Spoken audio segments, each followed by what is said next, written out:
कि भाई जैसे झगड़ा है तो मैं बाहर क्या फैसला करूंगा, मैं बाहर क्या बात करूंगा, झगड़ा है। बात मैं उस वक्त बाहर करूंगा जब मैं बीवी भी मेरे कहने पर चले, बेटा मेरे कहने पर चले, अजीज़ो करम मेरे कहने पर चले, मैं कमांड करूं, फिर मैं बाहर बात करूंगा, मैं मोतबर हो जाऊंगा। पहले मोतबर बन, फिर देख इस्लाम की सरबुलंदी देख। फिर मैंने देखा है, अब छोड़ दिया है मैंने सरकारी तकरीबात में जाना। अरसा हो गया कि नौकरी मेरी जो है फरीदुद्दीन मसूद गंजे शकर ने अपने यहाँ पक्की कर ली, नौकर करार दे दिया, तो गैर के दर पर भी जाना छोड़ दिया। देखिए मैंने अपनी आंखों से देखा है, पीसी में देखा है, मैरियट होटल में देखा है, मरगला में देखा है, तमाम मकातबे फ़िक्र के और तमाम अदियान के लोग एक टेबल पर प्लेट पर इकट्ठे होते थे, नहीं होते? टेबल पर एक प्लेट पर इकट्ठे हुए। हम प्लेट वालों के साथ नहीं है, हम कहते हैं मोहम्मद रसूलुल्लाह सल्लल्लाहु अलैहि वसल्लम ने हमें प्लेटफार्म दिया है। वो प्लेटफार्म क्या है? ला इलाहा मोहम्मद रसूलुल्लाह। जो इसके नीचे आएगा वो प्लेटफार्म पर है, वो हमारा है। इन्नमल मोमिनूना इख्वतुन, वो मेरा भाई है। प्लेट वालों से गर्ज नहीं है, प्लेटफार्म पर इकट्ठे हो जाओ। फिर देखो कश्मीर में बड़े जुल्म हो रहे हैं, इसमें तुम्हारा हाथ है, गैर इलानिया तौर पर हाथ है कि तुम आपस में लड़ रहे हो, लोग तुम्हारे चौधरी बने हुए हैं, कुफर तुम्हारा चौधरी बना हुआ है। ये बुखारी शरीफ की हदीस है, मेरी सरकार ने 1400 साल पहले बता दिया था। फजर की नमाज पढ़ाई सरकार मदीना सल्लल्लाहु अलैहि वसल्लम ने। कौन सी नमाज पढ़ाई? फजर की नमाज। जो नए नए मुसलमान हुए थे वो पहली सफ़ों में थे। सरकार दो आलम नूरे मुजस्सम, जब मैं सरकार का नाम लूँ बुलंद आवाज़ से कहा करो सल्लल्लाहु अलैहि वसल्लम। ये तुम खुश नसीब हो, तुम्हारे लबों पर उसके महबूब का नाम आता है और तुम्हें तौफीक देता है। बदबख्त है वो शख्स जिसकी ज़बान को तौफीक नहीं मिलती। सरकार का नाम आए, बखील है वो। अल्लाह अकबर। सरकार दो आलम नूरे मुजस्सम सल्लल्लाहु अलैहि वसल्लम ने नमाज फजर पढ़ाई। जब नमाज फजर पढ़ाई तो नए नए मुसलमान बैठे हुए थे। आपने मुखातिब होकर कहा कि मैं तुम्हारी हालत देख रहा हूँ, एक दिन कुफर के सामने तुम्हारी हालत यूँ होगी जैसा कि सलाब के सामने कूड़ा क्रिकेट की होती है। सलाब के सामने कूड़ा क्रिकेट की होती है, सलाब आता है बहाल जाता है। एक सहाबी ने अर्ज की, फिदा का अबी व उम्मी या रसूल अल्लाह, मेरे माँ बाप कुर्बान जाए, क्या हम उस वक़्त तादाद के लिहाज से कम होंगे? कहा नहीं, तुम में दुनिया की लालच होगी। आज तो कश्मीर का दिन मनाता है, झंडा कौन सा होता है? तेरी जमात का होता है, उसके साए के नीचे मनाता है। दुनिया की लालच है, चंदा इकट्ठा करना है। काश ये मुकद्दस झंडा जिसको अल्लाह वालों ने अता किया है, पाकिस्तान के झंडे के नीचे तू नारा लगाता, मुतहद हो जाता। रब्बे काबा की कसम उठा कर कहता हूँ, एक कश्मीर नहीं, फ़लस्तीन भी आज़ाद होता, कश्मीर भी आज़ाद होता अगर मुस्लिम इकट्ठे हो जाते। पढ़ा कुछ नहीं, बा ना पढ़ी कार न फड़ी, मसले पूछ लो इनसे तो मुफ्तियों वाले मसले बताते हैं। हजरत ये नहीं है, हजरत ये कैसे होगा, तू देख मरना है तो सरकार मदीना के पास जाना है। जो तू करके जाएगा, इतनी तो मेहनत करके जा दुनिया पर कि कब्र में जाए तो सरकार का दीदार नसीब हो। कम से कम इतनी तो मेहनत कर। जब फरिश्ते ये पूछे इस शख्सियत के मुतल्लिक तेरा क्या ख्याल है, तो तू कह दे कि मैं तो मर के पहुंचा हूं या दिल रुबा के वास्ते। इतनी तो मेहनत करके जा। क्या मेहनत की है। ये बुखारी में आता है, बाद नमाजियों की नमाजें उनके मुंह पर मार दी जाएगी। असल क्या है, इश्क़ नबवी के बगैर पढ़ी होगी। नमाज तो है यार के मोहब्बत का नाम है। तो मैं अर्ज कर रहा था, पाकिस्तान, अब पाकिस्तान जो है इसकी निस्बत किससे है, मदीनातुल मुनव्वरा से। कोई कुफर इसको अपने ताबिया नहीं कर सकता, कोई नुकसान नहीं पहुंचा सकता। और देखिए सरकार ने पहले बता दिया था दुनिया की लालच होगी, और साथ फरमा दिया था वातसिमु बिहब्लिल्लाह जमीअन वला तफर्रकू। तू आशिक़ नबवी बनता है, गैरों की बात मैं नहीं करता, मुझे उनसे गरज ही नहीं, मेरा रिश्ता ही नहीं। इन्नमल मोमिनून इख्वतुन, मोमन का कहा गया है। तू बता, तेरे तू आशिक है, तुम्हें ये सूरत आल इमरान की ये आयत नज़र नहीं आती कि इकट्ठा रहने का हुक्म था। तू ना घर में इकट्ठा है, ना मोहल्ले में इकट्ठा है, ना मुल्क में इकट्ठा है, तू तो फिरका डाला हुआ है। आपस में लड़ते हो, आपस में झगड़ते हो, गैरों को खुश करते हो। इस तरह कश्मीर आज़ाद नहीं होना। बैठे स्कीमें देते हैं, यूं अगर हो जाए, ये हो जाए, ये नहीं होता। और फिर मैं आपको बताऊं, देखिए पाकिस्तान रियासत इस्लामी रियासत है, इस पर अल्लाह वालों की ख़ास निगाह है। अल्लाह वाले हर एक पीर फ़कीर इसको इस्लामी रियासत कहता है। हर बदबख्त जो है इस पाकिस्तान पर रोज़े अव्वल से एतराज़ करता है। और इस रियासत के तमाम अदारे इज़्ज़त वाले हैं, अज़मत वाले हैं। हम में से है, और हम में से इस धरती का मुक़द्दस अदारा क्या कौन सा है, वो पाक फ़ौज का है। फ़ौजी बनने के लिए मुझे बता, जब माँ फ़ौजी बनाती है उसको पता नहीं कि लाशा वापस आना है। मैं उस माँ की इज़्ज़त पर कुर्बान जाऊँ, उस बाप की अज़मत पर कुर्बान जाऊँ जो पाक फ़ौज की वर्दी पहना कर अपने बेटे को घर से भेजता है। पाक अफवाज पाकिस्तान के अंदरून और बैरून महाज पर काम कर रही है। अगर तुम अंदर घर वाले एक हो जाओ, उनको फुर्सत मिल जाए, उनको फुर्सत मिल जाए, अंदरून से फुर्सत मिले कि अंदरून घर में अमन है, वो बाहर की कुछ सोचे। आया दिन गंदी जबान में के लिए, ऐसे पेट पापी के लिए पाक अफवाज के मुतल्लिक गलीज़ ज़बान इस्तेमाल करते हैं। कहते मैं पाकिस्तान की हामी हूँ, तो पाकिस्तान के अदारों का हामी नहीं, यानी घर वालों के मालिकों का हामी नहीं है। ये दुश्मन की सियासत है, ये दुश्मन का तरीका वारदात है। कह देना ये तो मेरे चाचे का बेटा है, और तू कौन है, पहले इसको तो मार ले, फिर इसकी बात भी कर लेंगे।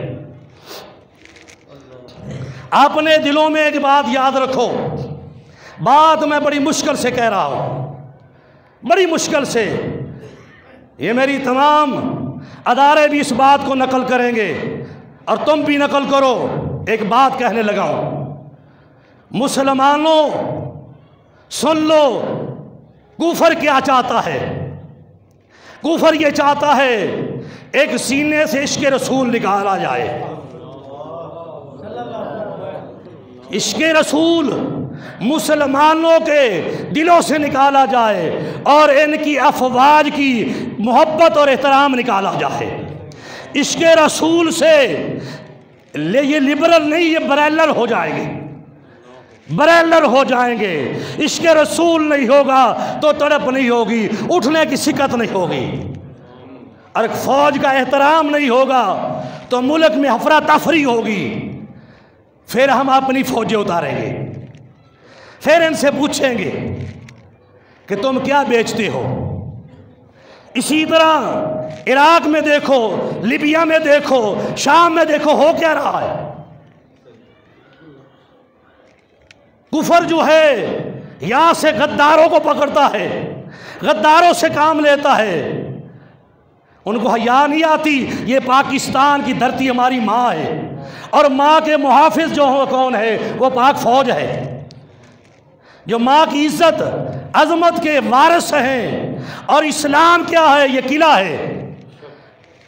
इस्लाम का किला क्या है, पाकिस्तान। और पाकिस्तान इस्लाम का किला है, इसकी मुहाफिज कौन है। जब लाशा घर में आता है ना, जब शहीद की लाश आती है, वो शहीद की माँ ही जानती है या मदीने वाले को तकलीफ होती है। एक बात करके इख्तिताम की तरफ जाता हूँ।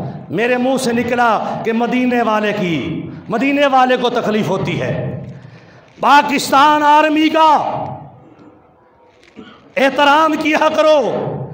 ये आर्मी गैरों की नहीं है, ये सरकार मदीना की आर्मी है। मिंबर पर कह रहा हूं, वो गुनाह होकर मर जाए, उसको कलमा नसीब ना हो जो गलत कह रहा हो। आओ मैं तुम्हें बताता हूं। सन 1965 में मेजर ज़ियाउद्दीन अब्बासी 11 सितंबर को वहां सियालकोट बॉर्डर पर शहीद होता है। तो जिस वक्त जंग हो गई तो 17 जुर्रत लेने के लिए उसका वालिद आया। अयूब खान ने क्या क्या चाहता है, कहा मदीने का टिकट चाहता हूं।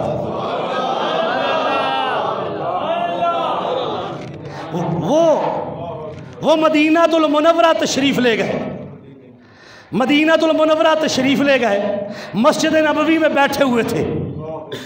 मस्जिद नबवी में बैठे हुए थे तो खादमे मस्जिद नबवी आया, आकर कहने लगा, बताओ तुम में पाकिस्तानी कौन है। तो वो कहने लगे, मैं पाकिस्तानी हूँ। कहा ज़ियाउद्दीन मेजर के मुतल्लक तुम जानते हो। कहा मैं उसका बाप हूँ।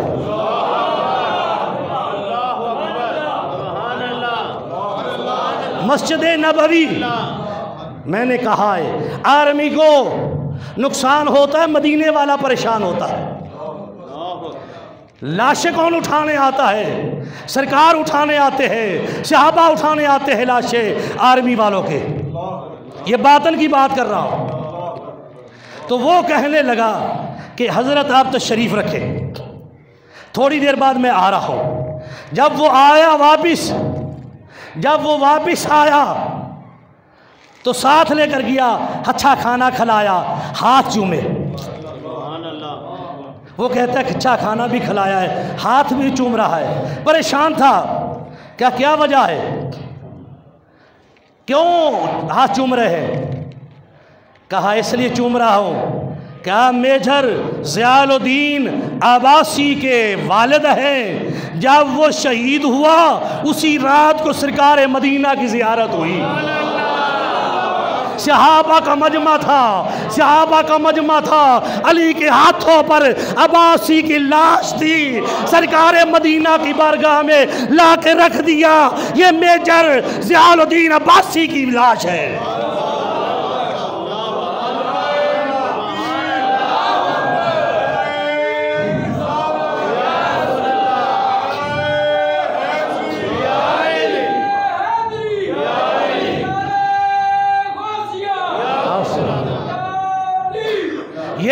मेजर ज़ियालुद्दीन अब्बासी की लाश है। सरकार मदीना प्यार कर रहे थे, फरमा रहे थे ऐ मेरे सहाबा, ये मेरा मेजर यूं लड़ा है जब तुम जिस तरह तुम लड़ते रहे हो कुफर के साथ। और सरकार ने फरमाया है अब्बासी का वालिद आने वाला है, तू जाकर उससे का इस्तकबाल करना। और सरकार मदीना सल्लल्लाहु अलैहि वसल्लम ने वो लाशा उठाकर आपने आगे रखा, सहाबा से कहा सब सीधी कर लो, अब्बासी की नमाज जनाजा मैं पढ़ाऊंगा।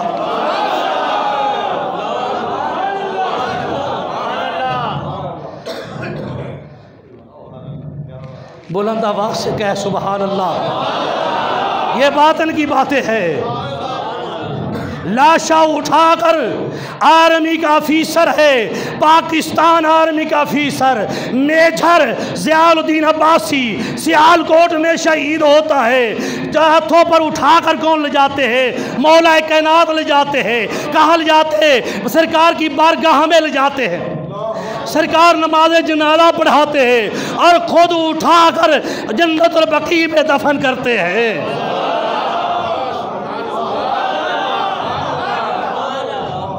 जन्नतुल बकी में जाकर दफन करते हैं।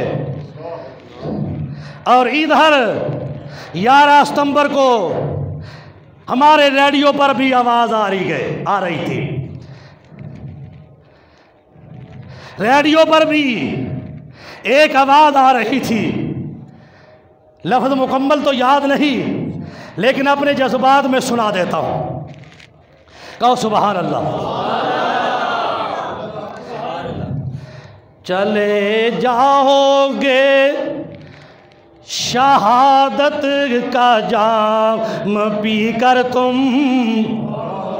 चले जाओगे शहादत का जाम पी कर तुम, चले जाओगे, चले जाओगे शहादत का जाम पी कर तुम। रसूले पाक ने तुम्हें बाहों में उठाया होगा, रसूले पाक ने तुम्हें बाहों में उठाया। या रसूल अल्लाह, रसूले पाक ने तुम्हें बाहों में उठाया होगा। अली तुम्हारी शुजात पर झूमते होंगे, अली तुम्हारी, अली तुम्हारी शुजात पर झूमते होंगे। हुसैन पाक ने ये इरशाद किया होगा, हुसैन पाक ने ये इरशाद किया।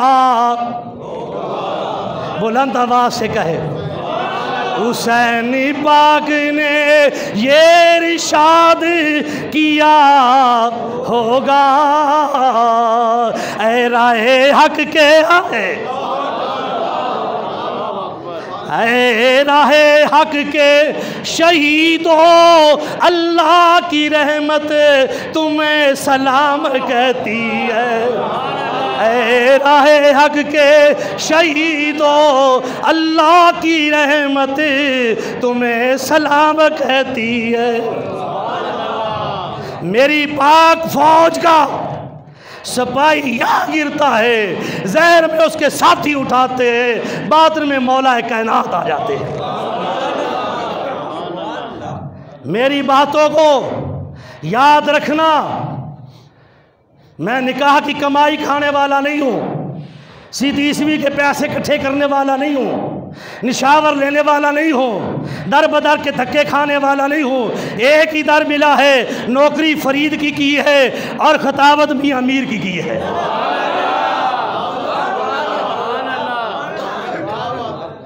और अल्लाह के फजल के साथ मैं बातिन की हुकूमत को देखता भी हूँ, समझता भी हूँ। इसलिए पाक फौज का एहतराम करो, आपस में इकट्ठे हो जाओ, मिल जाओ किस झंडे के नीचे, ला इलाहा इल्लल्लाह मुहम्मद रसूलुल्लाह के नीचे। देखो कश्मीर आज़ाद हो जाएगा। जो साथी चाहते हैं कि हम आज के बाद फिरके वालों की बात नहीं करेंगे, जब भी करेंगे मदीने की बात करेंगे या हजवेरी की बात करेंगे या अजमेरी की, वो हाथ खड़े करें। इन सब का रिकॉर्ड में लाओ, हाथ सीधे रखो, कलमा पढ़ो, ला इलाहा इल्लल्लाह मुहम्मद रसूलुल्लाह। तुम मिल जाओगे, इकट्ठे हो जाओगे, कश्मीर आज़ाद हो जाएगा।